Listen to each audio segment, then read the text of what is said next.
Bonjour à tous, aujourd'hui, nous aborderons un sujet qui peut être très désagréable et pénible pour beaucoup de gens, l'herpès buccal. Je sais que cela peut être gênant d'en parler, mais il est important que nous soyons conscients des causes, des symptômes et des traitements de ce type de conditions. L'herpès buccal est une infection virale qui touche une grande partie de la population. Cette infection est hautement contagieuse et peut être transmise par contact direct avec des ulcérations actives. Malgré sa fréquence, elle est souvent mal diagnostiquée en tant que d'autres problèmes. Mais ne vous inquiétez pas. Ici, je vais tout vous expliquer sur l'herpès buccal.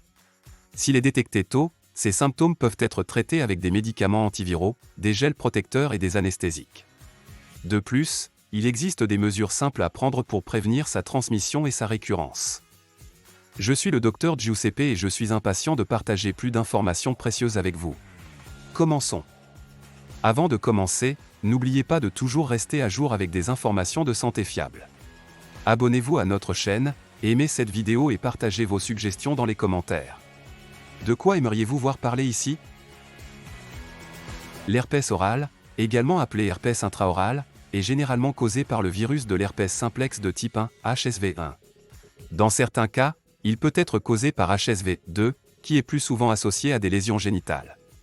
Il est important de se rappeler que HSV est hautement contagieux et peut être transmis par contact direct avec des lésions ulcératives actives, telles que la salive, les baisers, le partage d'objets de maison et de vêtements avec une personne infectée. Le délai d'incubation moyen est d'environ 7 jours. Après une exposition initiale, le virus traverse la peau et les terminaisons nerveuses muqueuses pour atteindre le ganglion du nerf trigéminal, où il s'établit. De là, il peut être réactivé par divers facteurs, tels que la fièvre, les défenses immunitaires faibles, les infections, les changements hormonaux, le stress, entre autres, ce qui conduit à des infections récurrentes locales. Il existe différents types d'herpès oral simple, notamment la gingivostomatite herpétique primaire, qui se produit lors de la première rencontre avec le virus, et les plaies récurrentes, qui se produisent chez les patients ayant déjà eu une infection à l'herpès. Environ 60% des adultes connaissent une épidémie d'herpès au cours de leur vie. Les symptômes de l'infection à l'herpès commencent par une brûlure, des démangeaisons et des picotements autour du bord des lèvres, suivis de petites ampoules jaunâtres qui apparaissent sur les lèvres ou les zones adjacentes, telles que les joues et le nez. Dans certains cas, il peut y avoir des ulcères douloureux dans la bouche, tels que sur le palais ou les gencives, qui guérissent généralement en 8 à 10 jours. Les ampoules sèchent et se brisent, formant des plaies qui forment une croûte, qui disparaît en 8 à 15 jours. Dans des cas plus graves, il peut y avoir des ulcérations semblables à des ampoules, principalement situées sur le palais et les gencives. Ces ampoules ulcèrent rapidement, causant de l'inflammation et de la douleur. Ils guérissent généralement sans cicatrice en 8 à 10 jours. En plus des symptômes mentionnés précédemment, une première infection avec le HSV1 peut également causer de la fièvre, une douleur des gencives, une douleur de la gorge, des maux de tête, des douleurs musculaires ou un gonflement des ganglions lymphatiques.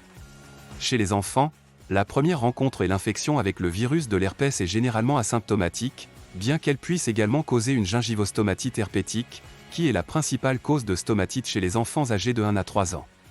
Cette condition cause souvent de la fièvre élevée, de la malaise, des maux de tête, une diminution de l'appétit et une douleur de la gorge, de sorte qu'elle peut être confondue avec une pharyngite. Quelques jours plus tard, les gencives deviennent enflées et enflammées, causant une douleur importante lors de la déglutition. Quelques jours plus tard, plusieurs ampoules apparaissent n'importe où dans la bouche. Le virus de l'herpès oral est hautement contagieux et peut être transmis par contact direct avec des lésions ulcératives actives, telles que la salive. Il est donc important de prendre des mesures préventives pour éviter la transmission, telles que d'éviter le contact direct avec des personnes infectées, de ne pas partager d'ustensiles ou de serviettes et de laver fréquemment les mains. Si vous avez déjà eu la malchance d'être infecté par le virus de l'herpès, vous savez que les éruptions peuvent être une préoccupation constante. Mais ne vous inquiétez pas, il y a des mesures simples à prendre pour aider à prévenir sa réactivation. Il est important de mener un mode de vie sain, y compris la réduction du stress, le maintien d'une alimentation équilibrée, la récupération suffisante de sommeil, l'application de la crème solaire sur les lèvres et l'utilisation d'un baume hydratant pour aider à protéger votre peau. Si des symptômes d'herpès oral se produisent, il est important d'agir rapidement pour prévenir la propagation du virus. Il est important de ne pas toucher les lésions pour éviter l'infection et aider le processus de guérison. Si vous agissez rapidement, l'herpès oral peut être traité avec des médicaments antiviraux. Cependant, si le virus s'est déjà manifesté, le traitement est généralement symptomatique, y compris l'utilisation de gels protecteurs, d'anesthésique ou d'application locale froide. Prenez des mesures pour prévenir sa réactivation et vous protéger de l'infection.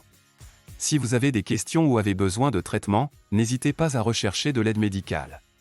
Il est particulièrement important de le faire si vous connaissez des éruptions fréquentes du virus. Pour conclure, je tiens à souligner l'importance de la santé dans nos vies et à encourager l'adoption de bonnes habitudes pour un bien-être global. Ne manquez pas de rester informé avec les dernières informations de santé fiables. Abonnez-vous à notre chaîne et donnez un pouce levé à cette vidéo. Ensemble, mettons notre santé en priorité et maintenons un équilibre entre notre corps et notre esprit. Merci d'avoir regardé, et à la prochaine fois.